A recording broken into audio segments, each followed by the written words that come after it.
Mainly क्या होता है कि जो हम होम डिस्ट्रिक्ट में या घर के आसपास से अप डाउन कर रहे हैं वो कभी उन चीजों को समझ नहीं पाएंगे, तो किसी और डिस्ट्रिक्ट से यहाँ पर आकर के जो साथी जॉब कर रहे हैं, आपसे घर छोड़कर जो रूम लेकर जो साथी रह रहे हैं, वो कभी इन चीजों को समझ नहीं पाएंगे। तो मैं शुरू करता हूँ। शीर्षक है सर्दियों की छुट्टियां और शिक्षा। तो इसमें मैंने एक काल्पनिक किरदार का जिक्र किया है साहेब का, तो हम इसको इस तरीके से समझते हैं।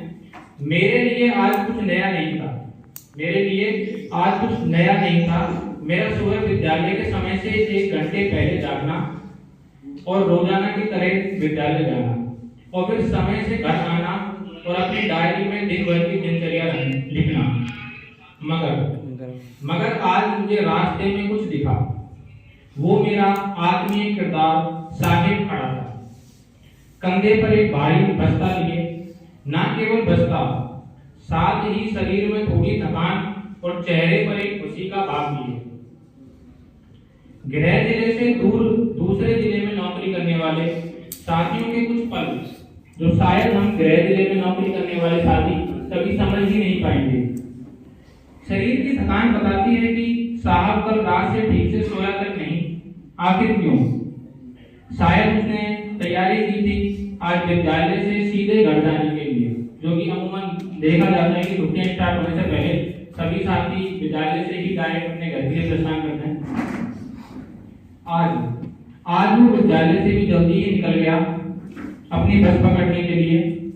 अगर ये बस उसे नहीं मिलती तो शायद उसे इंतजार करना पड़ता एक और दिन के लिए। अरे नहीं, बिल्कुल नहीं। इतनी बड़ी कीमत चुकाने की वो आज स्थिति में नहीं है कि उसे एक दिन और यहाँ पर परिवार से अलग रुकना पड़े, क्योंकि सभी साथी जो अपने घर जा रहे हैं वो सभी साथी आज ही घर पहुंचना चाहते हैं, बेशक कितनी भी रात क्यों ना हो जाए पहुंचने में। वो चाहते हैं अपना हक। सर्दियों की सुबह मम्मी के हाथ की चाय के साथ देर तक सोने का हक, जो बचपन से ही उनका रहा है, मगर कुछ महीनों पहले तक, जब तक कि उनकी सर्विस नहीं लगी थी। साथ ही महिला साथी अपना हक चाहती हैं उस एक कमरे पर जो उन्होंने बरसों तक सजाया है। मैंने देखा जाता है कि जनरली मेंस का तो जैसा इशू नहीं रहता, लेकिन महिलाओं को या गर्ल्स को अपने कमरे से बहुत प्यार होता है।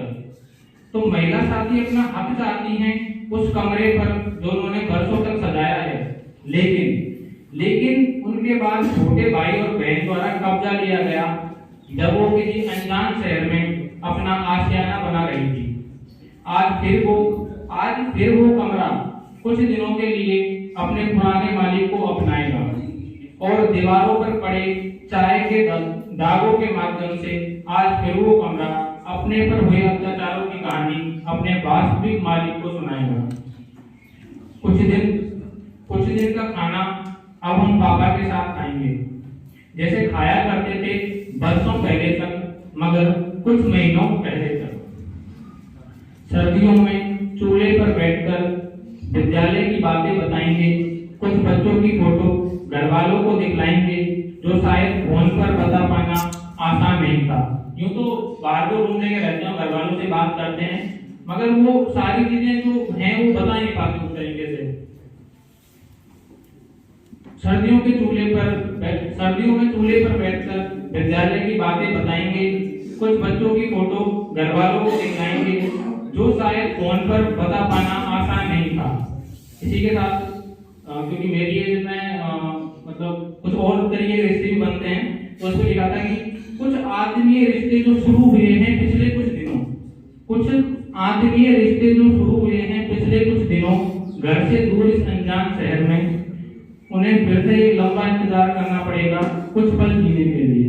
शायद वो कुछ दिनों में घर वालों से महीनों जितने मिलने वाला प्यार, जो कि अदर डिस्ट्रिक्ट से जॉब करने वाले घर पे जाते हैं, उनको जो प्यार मिलता है घर वालों से, वो हमें होम डिस्ट्रिक्ट वालों को नहीं मिलता, क्योंकि हम रोजाना घर जा रहे हैं तो उनको भी आदत हो गई है, हमें भी आदत हो गई है।